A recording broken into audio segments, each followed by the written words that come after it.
नमस्कार जय हिंद साथियों, एक बार फिर से आप सबका बहुत बहुत स्वागत है। आज हम चर्चा करेंगे कि एक बेटी का अपने बाप की संपत्ति पर कितना अधिकार होता है।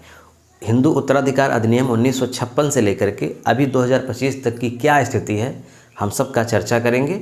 वीडियो छोटा ही है, बहुत बड़ा नहीं है, तो मैं चाहता हूँ कि आप हर एक पार्ट को समझें, अच्छे से देखें, आप पूरी तरह से समझ जाएंगे। हो सकता है कुछ प्रश्न अधूरा रह जाए आपका, तो आप कमेंट बॉक्स में लिख के पूछ सकते हैं, या आप कहेंगे तो मैं और डिटेल में वीडियो इस पर बना दूंगा। चलिए आज हम जो बताना चाह रहे हैं उसको आप समझिए ध्यान से।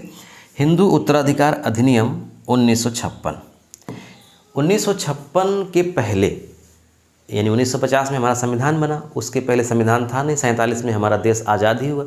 तो आज़ाद होने के पहले हमारे यहाँ अंग्रेज़ों का जो शासन था, उसके पहले यहाँ पे मुग़लों का शासन था, दिल्ली सल्तनत का शासन था, फिर उसके पहले यहीं के छोटे छोटे राजाओं का शासन था। तो सब अपने अपने राज्य में अपने अपने हिसाब से नियम बनाते थे, और वो नियम एकदम अन्य राज्यों से लगभग स्वतंत्र होते थे। राजा डिपेंड होता था कि वो अपने यहाँ कैसा नियम बनाएगा।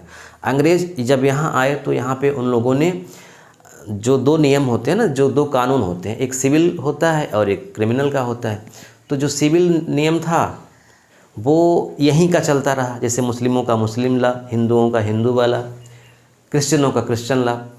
सिर्फ फौजदारी वाला मुस्लिमों का अपनाया गया, नहीं कि एक कॉमन किया गया था, लेकिन सिविल वाला सबका अलग अलग था। तलाक का नियम, विवाह का नियम, सबका, संपत्ति का नियम, उत्तराधिकार का नियम, सबका अलग अलग था। जब संविधान बन गया तो 1956 में हिंदू कोड बिल जब लाया गया, तो हिंदू कोड बिल के कई पार्ट थे। उसका एक पार्ट ये भी था, हिंदू उत्तराधिकार अधिनियम, हिंदू सक्सेशन एक्ट 1956। इसमें ये बताया गया कि एक हिंदू की संपत्ति का बंटवारा कैसे होगा, कौन कौन उत्तराधिकारी होगा, और इसी में पहली बार जिक्र किया गया कि बेटियों को भी, यानी महिलाओं को भी संपत्ति में अधिकार मिलेगा। इसके पहले अधिकार मिलता था, लेकिन बहुत सीमित अधिकार था। प्राचीन काल में तो अधिकार था ही नहीं, संपत्ति में कोई अधिकार नहीं था। बाद में कुछ अधिकार मिला, लेकिन बहुत सीमित था, वो बेच नहीं सकती थी, बस नाम मात्र का अधिकार था। बचपन में पिता का अधिकार उन पर था, यानी कि पिता के छत्र छाया में रहती थी। बड़े होने पर भाई या पति के छत्र छाया में रहती थी, और बूढ़ी होने पर बेटे के, यानी कभी भी नारी स्वतंत्र नहीं थी, तो उसे संपत्ति में अधिकार भी नहीं था। जब देश आज़ाद हुआ तो सबके आज़ादी की बात उठने लगी, महिलाएं भी अपनी बात उठाने लगी। तो हिंदू कोड बिल जो अम्बेडकर द्वारा लाया गया था, इसमें हिंदू उत्तराधिकार अधिनियम के तहत जो बात की गई थी, उसमें बहुत सारी बातें थी, लेकिन एक महत्वपूर्ण बात ये थी कि महिला को संपत्ति में हक मिला, महिला को हक। अब इसमें हक कैसे मिला, मैं आपको समझाता हूँ थोड़ा सा। आप जान लीजिए कि जो संपत्ति है वो मुख्य रूप से 3 प्रकार से थी। हमारे यहाँ मिताक्षरा कानून था, एक दाय भाग कानून था। तो मिताक्षरा कानून के तहत संपत्ति के 3 हिस्से थे, और मिताक्षरा को ही आधार बनाया गया इसमें। तो इसमें जो 3 प्रकार की संपत्ति थी, वो एक संपत्ति थी पैतृक। पैतृक संपत्ति का मतलब होता है कि जैसे बाप दादा को मिली, फिर उनके बेटे को मिली, फिर उनके बेटे को मिली, यानी इस तरह से चलती चली आ रही है, पुराने समय से ही ट्रांसफ़र हो रही है, वो पैतृक संपत्ति थी। और एक संपत्ति थी स्व अर्जित, यानी कोई भी व्यक्ति स्वयं खरीद ले अपने पैसे से, उसे अपने पिता या दादा से न मिली हो, वो स्व अर्जित है। और एक तीसरी थी अन्य। अब अन्य में कोई गिफ्ट दे दिया या ससुराल पक्ष से मिल गई, ये थी अन्य संपत्ति। तो यहाँ पर जब 1956 में नियम बनाया गया महिलाओं के लिए, बेटी के लिए, तो इसके पहले क्या था कि जो भी व्यक्ति, जैसे मान लीजिए यहाँ पर एक व्यक्ति है ए नाम का, अब इसके मैं यहाँ पे लिख दे रहा हूँ, एक बेटा है, एक बेटी है, और इसकी एक पत्नी है, ठीक, पत्नी, और इसकी मृत्यु हो गई, और इसने वसीयत नहीं किया है, यानी बताया नहीं है कि हमारी संपत्ति किसको कितना मिलेगी। तो इसके पहले क्या होता था कि इसके मर जाने पर संपत्ति पूरी की पूरी किसको मिल जाती थी, इसके बेटे को, इसके बेटे को मिलती थी। हाँ, अगर बेटा नहीं है तब जाकर के बेटी को या पत्नी को मिलती थी, ये नियम था सामान्यतः। तो कहा जाता था कि मतलब बेटे के न रहने पर मिलेगी, अधिकार होना चाहिए समान। तब इसमें सिस्टम बनाया गया कि नहीं, अब जो है अगर इसने वसीयत नहीं किया है अपनी संपत्ति का, तो जितना अधिकार बेटे का है उतना ही अधिकार बेटी का है और उतना ही अधिकार पत्नी का है। यानी अगर इसका एक बेटा, एक बेटी, एक पत्नी, तो इसकी संपत्ति के 3 हिस्से लगेंगे, 3 भाग, तीनों को बराबर बराबर मिलेंगे। ये नियम था।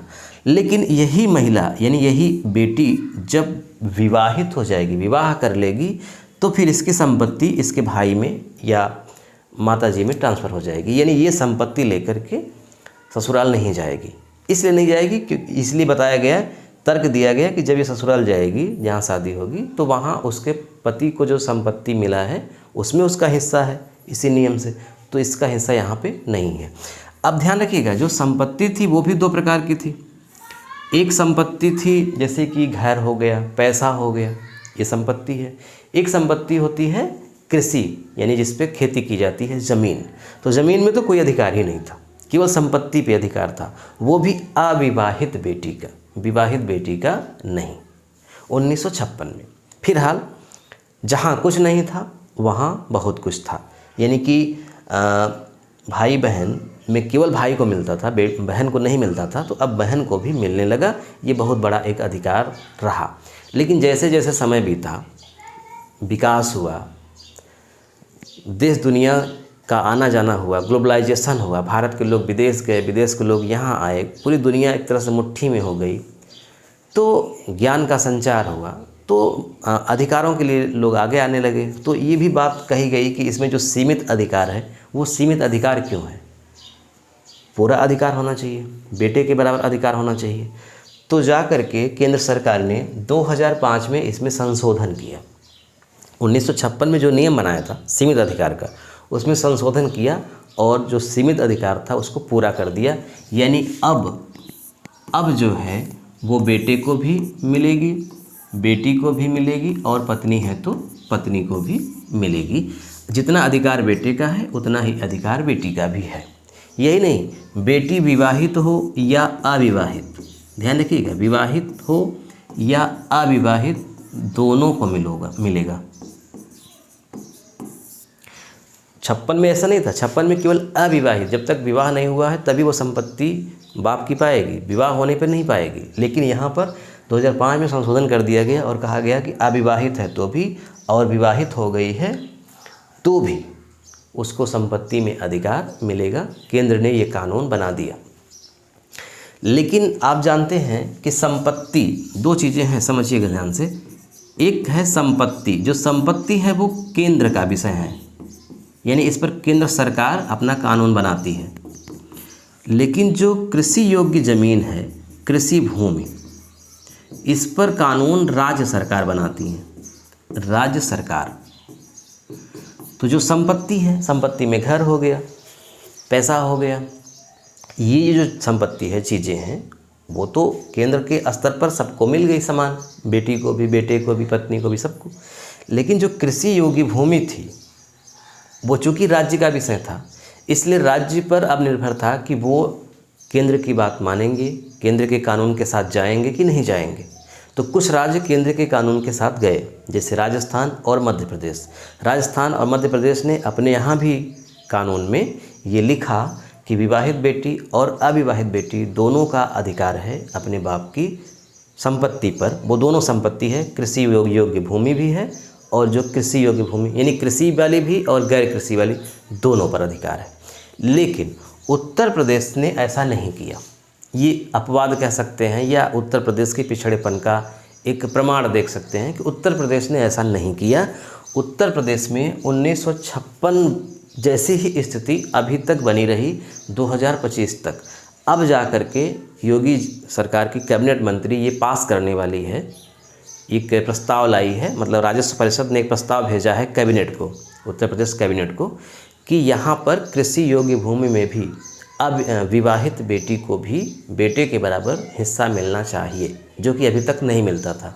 और संभवतः 2027 चुनाव के पहले ये हो जाएगा। यानी जैसा केंद्र का कानून है वैसा ही उत्तर प्रदेश का भी कानून हो जाएगा। इसकी संभावना लगभग 100%। तो उत्तर प्रदेश की स्थिति अभी तक क्या थी? उत्तर प्रदेश की स्थिति अभी तक ये थी कि जैसे ये पिता हैं और मान लीजिए इनके एक बेटा है एक बेटी है, वाइफ है, बेटा, बेटी, पत्नी। तो अभी तक स्थिति ये थी कि अगर ये जीवित हैं और वसीयत बना रहे हैं तो वसीयत में अगर इन्होंने स्व अर्जित संपत्ति की है, देखो संपत्ति दो प्रकार की होती है ना, अभी बताएं। स्व अर्जित मतलब जो इन्होंने स्वयं खरीदी है, और एक संपत्ति वो है जो इनको पूर्वजों से मिली है। तो जो इनके पूर्वजों से मिली है उसकी वसीयत तो बनाएंगे, लेकिन सीमित अधिकार होगा, वो उत्तराधिकार के ही नियम से चलेगा। और उत्तराधिकार का नियम ये कहता है कि बेटे को, बेटी को, पत्नी को इनको मिलना चाहिए। ये दान नहीं कर सकते। हाँ, इनके हिस्से में जो ज़मीन है वही दान कर सकते हैं, गिफ्ट कर सकते हैं किसी को। तो जो उत्तराधिकार के नियम से जो पूर्वजों से संपत्ति मिली है उस पर तो अधिकार सीमित होता है, वो तो उसी अनुसार बटेगा जैसे बढ़ता चला आ रहा है। जो एक नियम है, खासकर उत्तर प्रदेश में राजस्व संहिता की धारा 108 में जो नियम है वरीयता क्रम, आप कहेंगे तो मैं इस पर वीडियो बना दूंगा डिटेल में कि किसके बाद किसको मिलता है। थोड़ा सा क्लिष्ट है, बहुत अच्छे से आपको समझना पड़ेगा, यहाँ समय नहीं है उसे समझाने का, आप कहेंगे तो मैं बता दूंगा। फिलहाल आप जान लीजिए कि जो पूर्वजों से संपत्ति का बंटवारा था उसका ये बहुत कुछ नहीं कर सकते थे, लेकिन जो इन्होंने संपत्ति बनाई है, जैसे जो भी प्लाट या घर या खेत खरीदा है उस पर इनका पूरा अधिकार था। वो चाहे तो उसकी वसीयत करें, चाहे तो किसी को दान कर दें, चाहे तो केवल बेटे को दे दें, चाहे तो केवल बेटी को दे दें, चाहे तो केवल पत्नी को दे दें, चाहे तो तीनों को बराबर बराबर दें। पूरा अधिकार है, कोई मनाही नहीं है, न ही कोई इन्हें रोक सकता है। तो अब अभी तक तो यही था कि अगर इनकी जो संपत्ति है वो अगर पैतृक संपत्ति है तो उसमें पहला हक किसका था? बेटे का था, बेटा। यदि बेटा नहीं है, यदि बेटा नहीं है तो अविवाहित बेटी, जिस बेटी का विवाह नहीं हुआ है उसको मिलेगा, और बेटा, अविवाहित बेटी, और इसी के साथ आप कह सकते हैं पत्नी। यानी पहला हक बेटा, अविवाहित बेटी या पत्नी। अगर ये तीनों नहीं हैं तब जाकर के चौथे स्थान पर आता है विवाहित बेटी। यानी अगर एक बेटी का विवाह हो गया है, एक बेटी का विवाह नहीं हुआ है और एक बेटा है, पिताजी की मृत्यु हो गई, उन्होंने वसीयत नहीं बनाई है, तो उत्तर प्रदेश में अभी ये नियम है कि उस पर पहला अधिकार किसको है? बेटे का। क्लियर हो गई बात? हाँ, बेटा नहीं है तब किसको मिलेगा? जिस बेटी का विवाह नहीं हुआ है उसको। वो भी नहीं है तब जाकर के किसको मिलेगा? जिस बेटी का विवाह हो गया है, ससुराल चली गई है।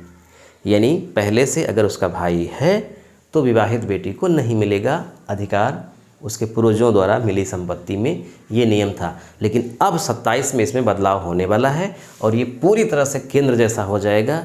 यानी 2005 में जो संशोधन हुआ था केंद्र में उस जैसा हो जाएगा, और विवाहित बेटी को भी जितना अधिकार है उतना ही अविवाहित को, उतना ही बेटी को, सबको समान अधिकार हो जाएगा, कोई समस्या नहीं है। हाँ, अगर बेटी न लेना चाहे, भाई को ही देना चाहे तो उसकी मर्जी, अगर वो लेना चाहेगी तो कानूनी रूप में उसे मिलेगा। तो आज बस इतना ही। मुझे उम्मीद है कि आपको बात समझ में आ गई होगी। फिर भी कोई डाउट्स है तो आप कमेंट बॉक्स में लिख के पूछ सकते हैं। अगर आप चाहते हैं कि मैं इस पर डिटेल में वीडियो बनाऊं तो आप कमेंट करिएगा। हिंदू उत्तराधिकार अधिनियम 1956 में जितनी बातें हैं मैं सब आपको विस्तार से बताऊँगा। वीडियो आधा घंटा का भी हो सकता है, बड़ा हो सकता है। फिर 2005 में जो संशोधन हुआ उस पर भी, और उत्तर प्रदेश का जो राजस्व संहिता 108 और 109 जो क्रम है उत्तराधिकार का, कैसे कैसे संपत्ति का बंटवारा होता है, इस पर भी मैं वीडियो बनाऊंगा। मिलते हैं नेक्स्ट वीडियो में। नमस्कार।